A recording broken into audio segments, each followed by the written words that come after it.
Hey guys, what's going on? It's me, Ross from Arturis Fan Club. Welcome back into my living room where I have a brand new light that I picked up on Prime Day. Look at the difference. Wow. Was really excited about that. I'm still really excited about it. I've been experimenting with different perspectives and backdrops and stuff. I have a green screen coming. We'll see. I'll keep experimenting with all that stuff and see what looks best. But I wanted to get up a quick video regarding the NBA Draft Combine, which started today in Chicago. Arturas Karnisovas and Mark Eversley were spotted. Reasonable, makes sense. It's in Chicago. These guys are running the Bulls. They are in a interesting position this season where they do need to get better, but they don't have a first round pick, as we recently found out with the conclusion of the draft lottery. You know, there were reports today that the Bulls met with draft prospect Scottie Barnes. That prompted some speculation from Bulls fans. Hey, is this team thinking about making a move up? Are we trying to get into the lottery? What are the Bulls thinking right now? What's going on? Are they going to trade Kobe White? Like, what's my perspective on that? One, they probably met with this draft prospect before they knew what was going on with the pick. Two, you know, it's due diligence. You got to meet with these guys, even if you don't necessarily have a chance at drafting them. You need to scout them out, figure out what's going on with them, and what you might want to, I don't know, what you might want to do.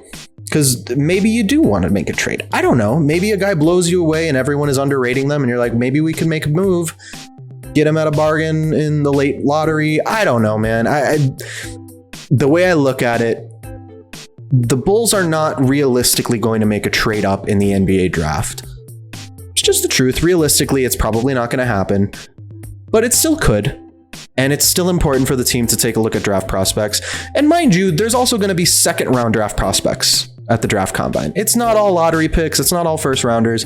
And, you know, maybe they want to trade up into the late first round, not into the lottery, but maybe there's a guy who slips.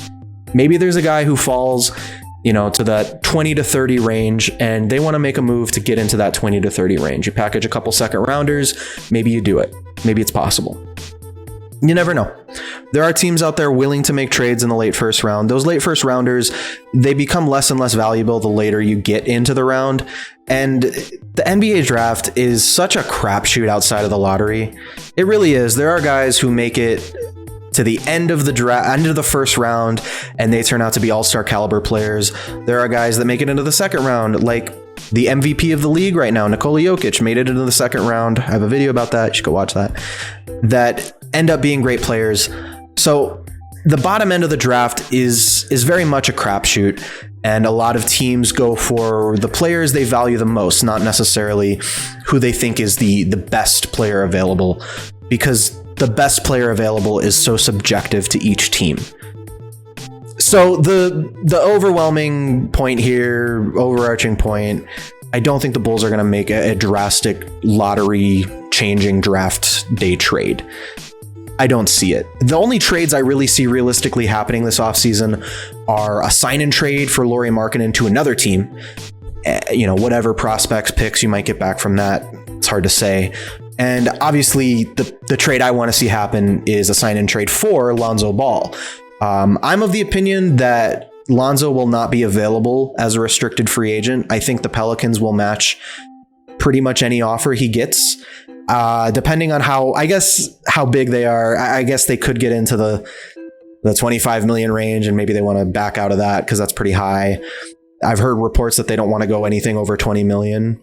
See, I think I've talked about this before, but it's reports like that I can't trust from the incumbent team, because they're trying to lower his value so that they can re-sign him for a lower amount. So it is beneficial for them to say, oh, we're not interested. We don't want to re-sign this guy.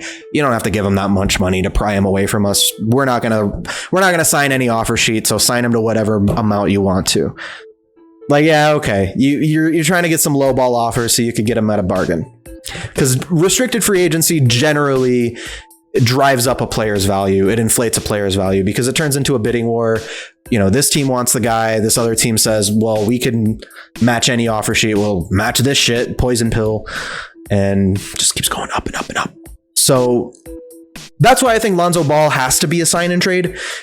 We need to give up something to get him. Ideally, Lauri Markkanen would be, like, for us, the perfect option, but I don't know what the Pelicans are thinking about that. I doubt they want Lauri Markkanen necessarily. And if they do, they're probably going to want Coby White or someone else with him. We'll see about that.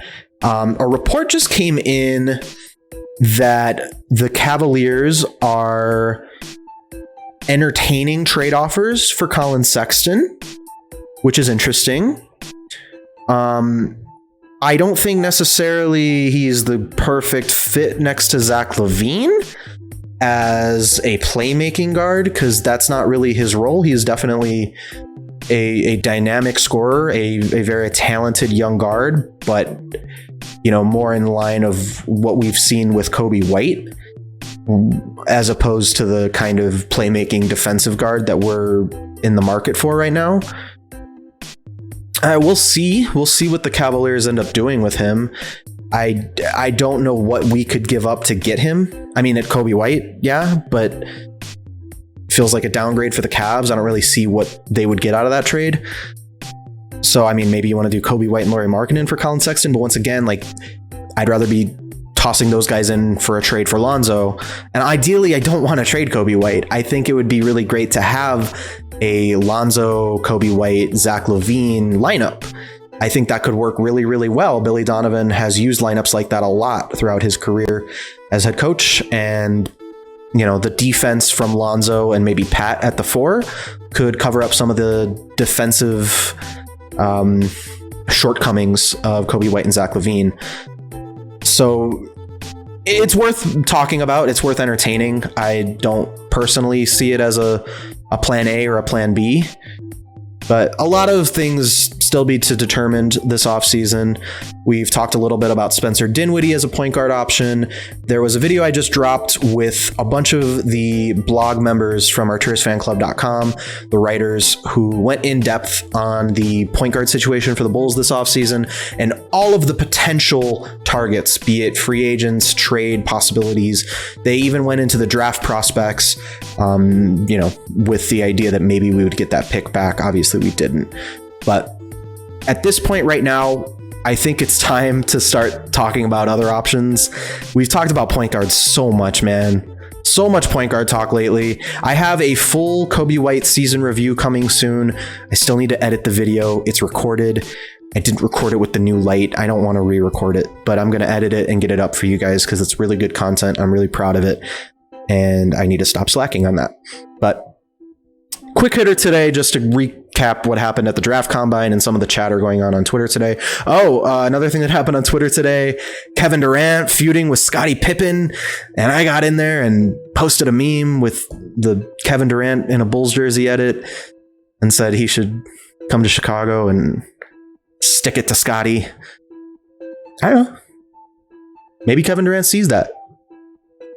They got a lot of likes. Maybe Kevin Durant sees that picture and is like, didn't know what it looked like in a Bulls jersey, but now I know what it looked like.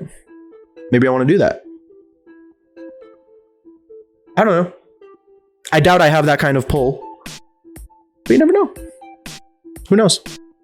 Maybe Kevin Durant is that petty. Kevin Durant is that petty. What am I saying? You guys know that. Kevin Durant is one of the pettiest basketball superstars of all time. He'd come to the Bulls just to stick it to Scottie, and we'd gladly accept him. Oh, you want to be better than one of our greatest players of all time? Okay. Go ahead. You show him. I'd love to see it. But I'll leave it there. Make sure to go check out the fun stuff that we were talking about on Twitter today. We had some fun. At Arturo's Fan Club on all platforms. You guys know how to find me. You know what I'm up to. Make sure to subscribe. If you haven't subscribed, I'm going to talk about this all the time. I got a lot of viewers who do not subscribe. The more subscribers I get, the more content I can create. I want to do this full time at some point. I'd love to make this a job, and you guys could help me do that. If you like my stuff, I really appreciate it. Hey, if you hate me, thank you for sticking around this long. I don't know why you did, but I'll take the view. I'll take it. There's a Magic fan arguing with me last night. Like, I only watch half the video. Half the video counts. I get the view. Thank you, guys.